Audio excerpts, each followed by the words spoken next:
I'm speaking to an icon of the Cowra education community, Cheryl Mcallister. Now, Cheryl, of course, is just about to finish her teaching career at Cowra High School. Now, Cheryl, it's been a very long career, and I bet you're going to say it's been a very satisfying career. Yes, 39 years, and I've loved the lot of it.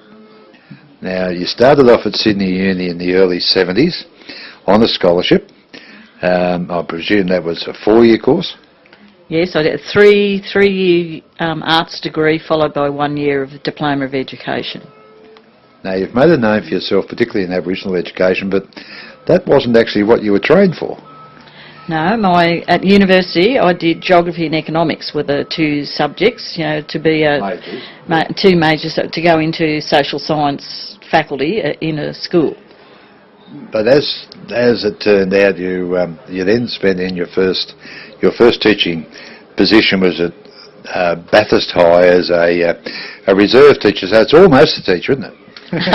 Yes, a reserve teacher. I don't think was a real teacher. It was sort of like a bit of a casual teacher. I think I remember having 2 classes that other teachers gave me of theirs, and then you filled in for whoever was away. You did that. Yep. But then fate then took a turn, and you headed west. Now, where did you go?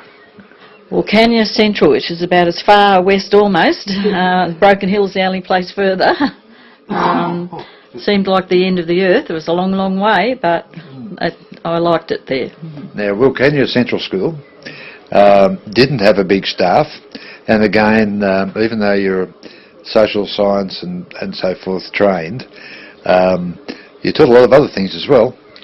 Yes, so I was the social science teacher, but there was no music teacher, no art teacher, no sport teacher, no personal development teacher, anything, all those other things you were expected to be able to teach.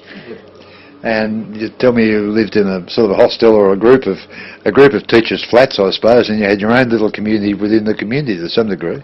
Yeah, there were teacher housing, obviously. I think there were 10 in an L-shaped, if I remember, and so on.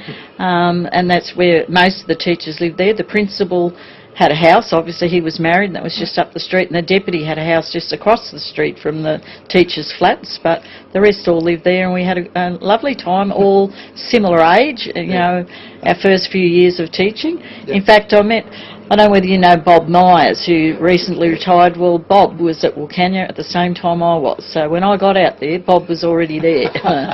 He was a long-termer at Wilcannia. Now, from Wilcannia, you then went to where?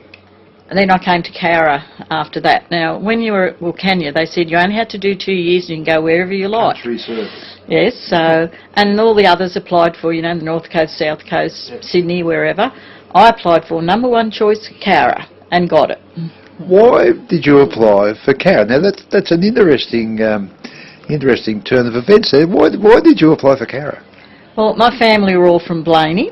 I didn't want to go teach in Blaney, but I didn't want to be too far away. I love the country, and I prefer smaller. I didn't want to go to Orange or Bathurst, for instance. They were much bigger.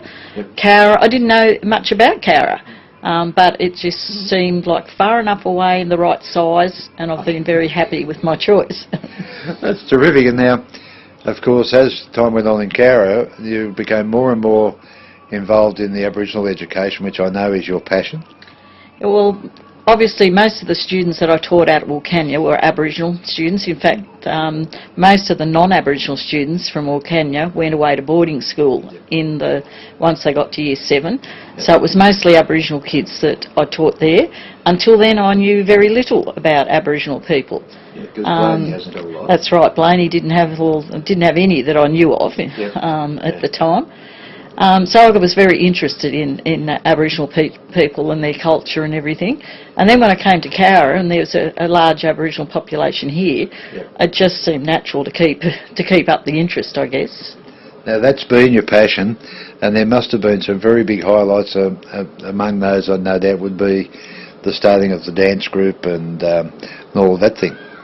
Yeah, the Wogambira dance group is something that's been going for quite a while, and I sort of got that started, and had been to School Spectacular with them for the last 6 years.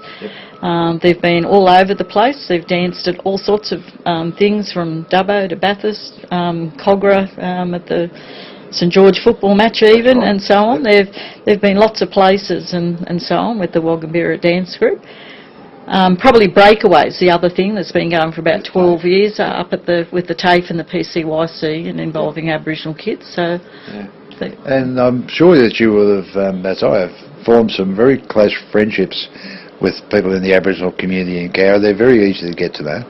Yes, you know, the Aboriginal community have been very welcoming and accepting and so on.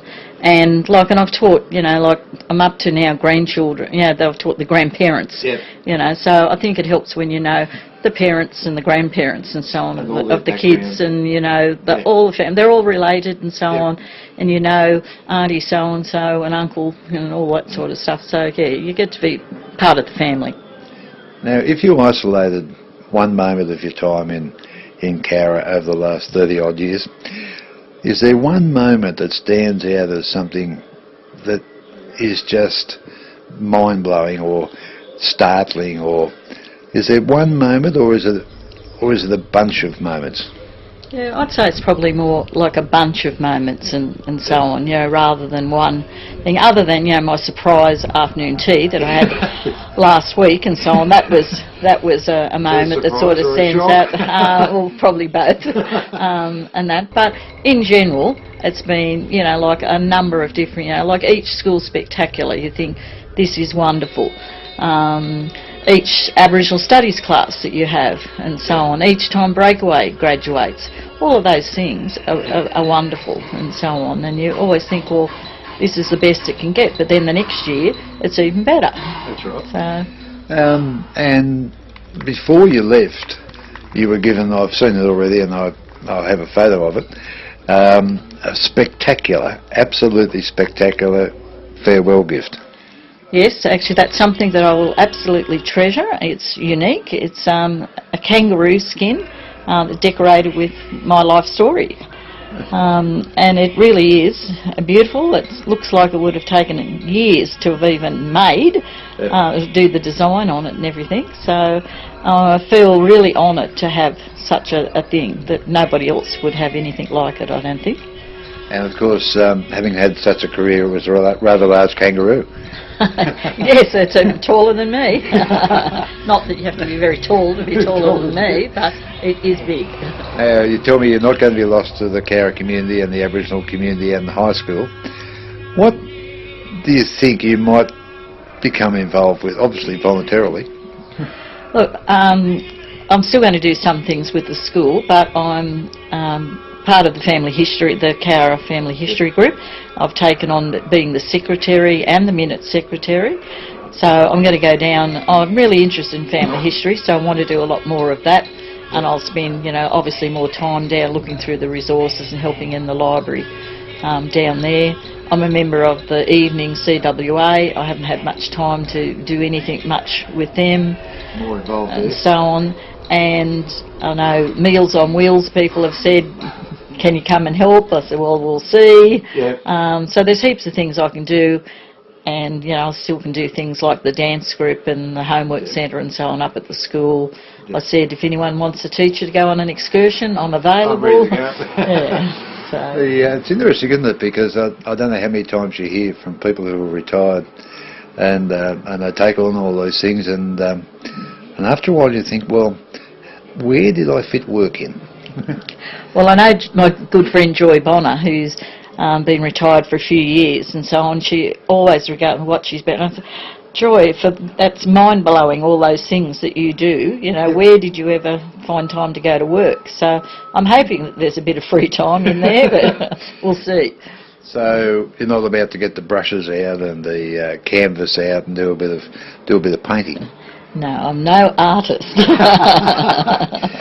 Not going to write a book? No. I like scrapbooking. I've got heaps of photos and I want to keep going with scrapbooking that I haven't done much of. But no, I don't think I'll write a book or anything. But there's plenty of other things I can do. Well, on behalf of the Cowra education community in particular, but Cowra in general, thank you very much for all of your your fine work and your dedication and your passion over that many years, and we're just pleased that you're not going to go too far.